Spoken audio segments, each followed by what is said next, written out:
দর্শক, সাভার জাতীয় স্মৃতিসৌধে আছেন আমাদের সহকর্মী নাবিল জাহাঙ্গীর। আমরা যুক্ত হব তার সাথে। নাবিল, রাষ্ট্রপতি ও প্রধান উপদেষ্টা সহ বিশিষ্টজনরা শ্রদ্ধা জানিয়েছেন। এখন কারা আসছেন জাতীয় স্মৃতিসৌধে আর তারা কি বলছেন?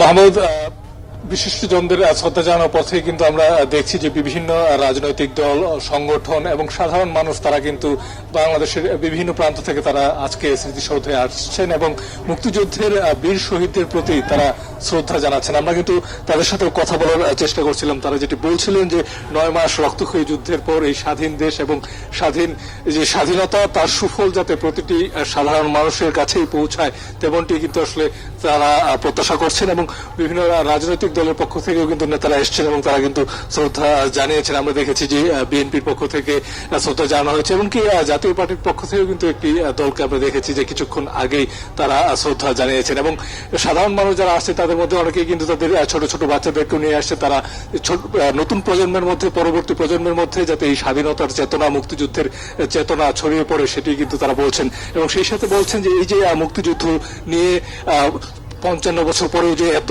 ধরনের সমস্যা সেটি যাতে দূর হয়, যাতে মুক্তিযুদ্ধের ইতিহাসের যে বিকৃতি সেটি যাতে দূর হয়, মুক্তিযুদ্ধের প্রকৃত ইতিহাস যাতে জাতির কাছে পৌঁছে যায়, জাতি যাতে জানতে পারে এবং সেটি যাতে ধারণ করতে পারে সেটি কিন্তু তারা বলছে। সেই সাথে সম্প্রতি সময় মুক্তিযুদ্ধ নিয়ে, মুক্তিযুদ্ধের যে পরাজিত শক্তির যে বিভিন্ন মন্তব্য সেটি নিয়েও কিন্তু সাধারণ মানুষের মধ্যে ক্ষোভ আছে এবং রাজনৈতিক দলের নেতারা কিন্তু সেটি নিয়েও কথা বলছিলেন। সাধারণ মানুষ তারা যেটি বলছিলেন যে এতদিন এক ধরনের মুক্তিযুদ্ধের যে ইতিহাস তাকে এক ধরনের বিতর্কিত করার চেষ্টা করা হয়েছে, এক ধরনের দলীয়করণের চেষ্টা করা হয়েছে। এখন আবার নতুন করে সেটি নিয়ে স্বাধীনতা যারা পরাজিত শক্তি তারাও সেটি নিয়ে কথা বলছেন এবং তাদের যারা নেতা রয়েছেন তাদেরকে, যারা তখনকার আসলে এক ধরনের খলনায়কের ভূমিকায় ছিলেন, তাদেরকে আবার নতুন করে আসলে স্বাধীনতা যুদ্ধের সময় নায়কের ভূমিকায় অবতীর্ণ করা যে অপচেষ্টা সেটিও কিন্তু আমরা দেখেছি যে সেটিও তারা সমালোচনা করছেন। সেই সাথে বলছেন যে স্বাধীনতার এই যে চেতনা সেটি আসলে সাধারণ মানুষের মধ্যে ছড়িয়ে দিতে হবে, পরবর্তী প্রজন্মের কাছে ছড়িয়ে দিতে হবে। সেই সাথে মুক্তিযুদ্ধের যে প্রকৃত ইতিহাস সেটি যাতে উঠে আসে, সেটি যাতে সাধারণ মানুষের কাছে পৌঁছায়, পরবর্তী প্রজন্ম যাতে ধারণ করতে পারে সেই প্রত্যাশাই কিন্তু সাধারণ মানুষ আসলে ব্যক্ত করছেন। মাহমুদ।